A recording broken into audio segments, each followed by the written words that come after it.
wabarakatuh. Selamat siang dan salam sejahtera bagi kita semua. Bapak Ibu sekalian, izinkan saya sebagai Kepala Dinas Perhubungan Kabupaten Wajo untuk memaparkan hal-hal yang terkait apa yang menjadi tugas pokok dan fungsi kami di Dinas Perhubungan. Yang pertama adalah sesuai dengan visi Bapak Bupati, kami memiliki tugas dan tanggung jawab untuk senantiasa menjaga konektivitas wilayah. Konektivitas wilayah ini baik konektivitas melalui jalur darat, konektivitas melalui transportasi laut, konektivitas melalui transportasi sungai dan sebagainya. Kelancaran, kenyamanan, dan keselamatan pengendara adalah tanggung jawab kita bersama. Hal yang menjadi isu terhangat pagi ini sebelum saya berangkat ke sini, yaitu adanya pemberitaan di media bahwa kenapa di Wajo tidak melakukan zikir lagi. Nah, Bapak Ibu sekalian, saya ingin luruskan bahwa pengujian kendaraan bermotor itu sudah lebih dari 2 tahun diberikan kebijakan oleh pemerintah pusat. Sekarang adalah peralihan dari model manual dengan menggunakan buku dan kartu. Nanti kedepannya akan beralih ke elektronik.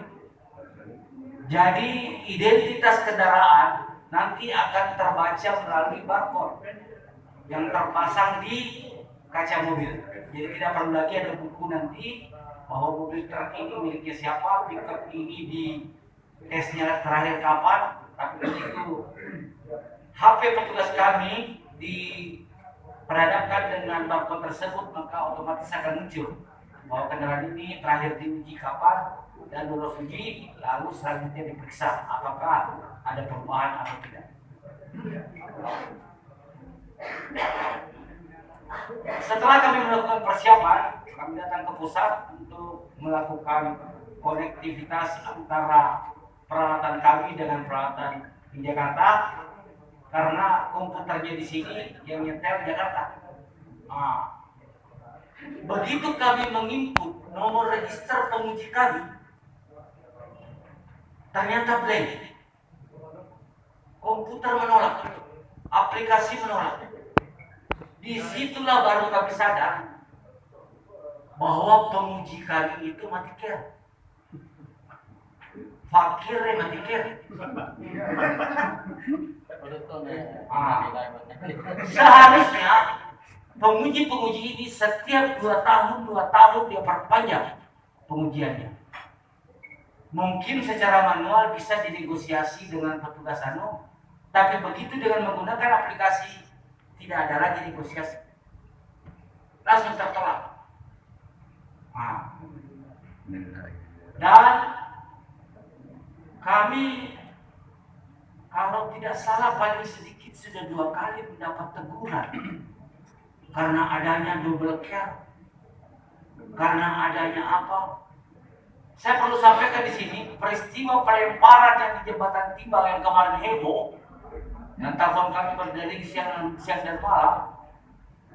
Jembatan timbang itu dikelola oleh pemerintah pusat, namanya Kementerian Transportasi Darat, bukan Dinas Perhubungan Kabupaten Wajo. Seragam kami sama.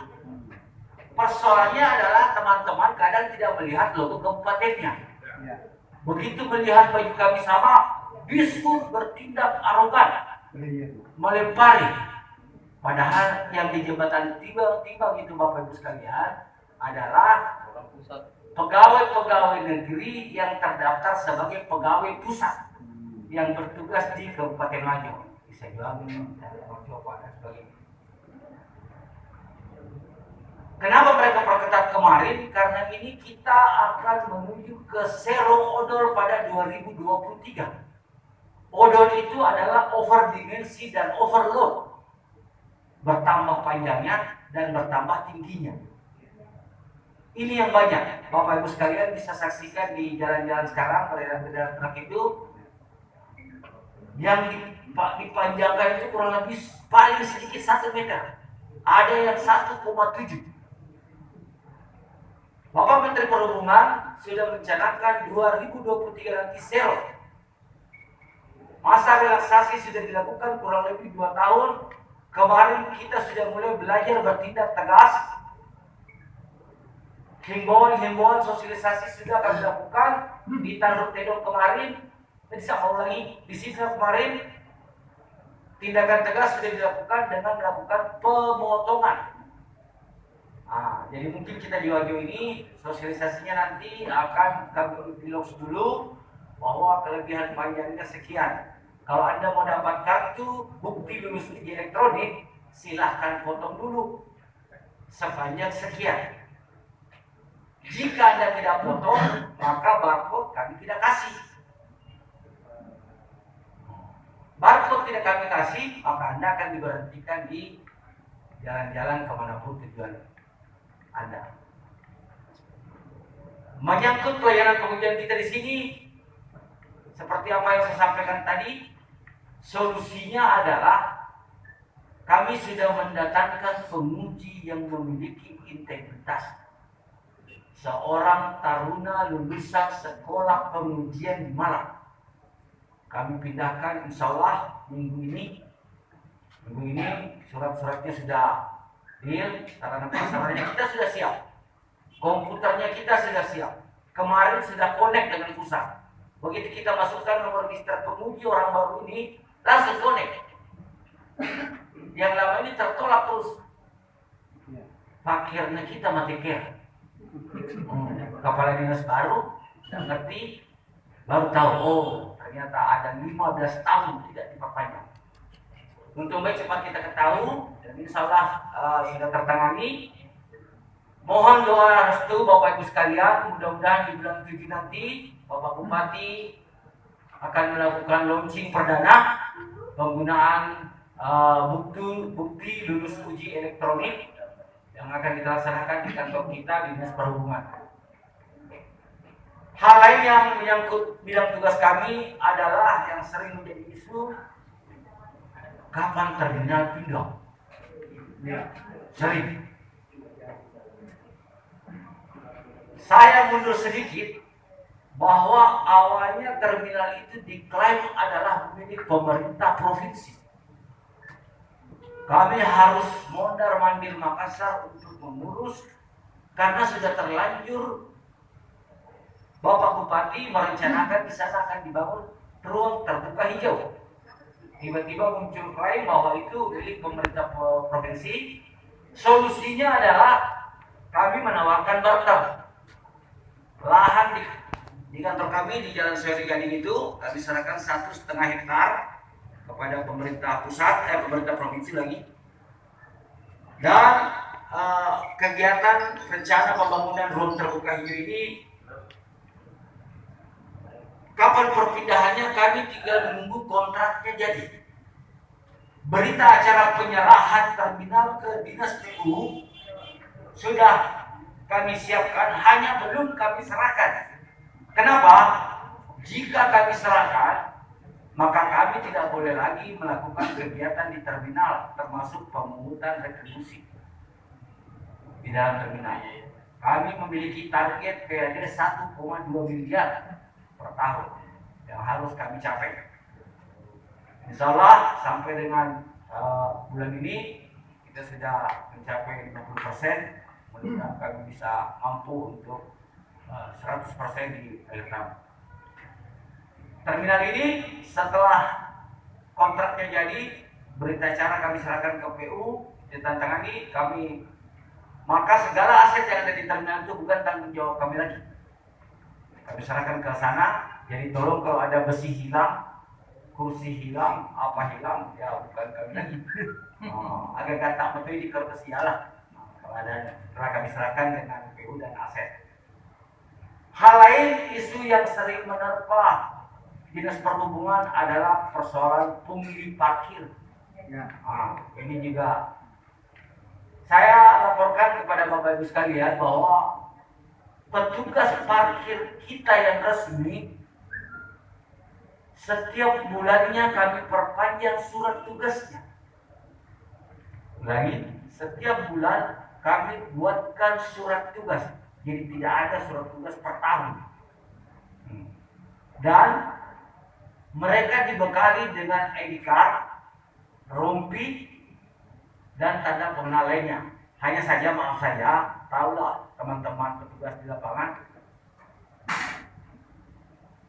kita kasih rompi, begitu tidak dipakai, kita tegur, dia bilang mau kalah pakai ini, kalah, ya sudahlah. Kondisinya mereka itu ada target harian untuk capaian PD. Kalaupun ternyata pengunjung ramai, target tercapai, maka rezekinya lagi petugas. Jika target kurang karena hujan deras, maka banyak orang yang tidak keluar rumah, mereka harus nombok.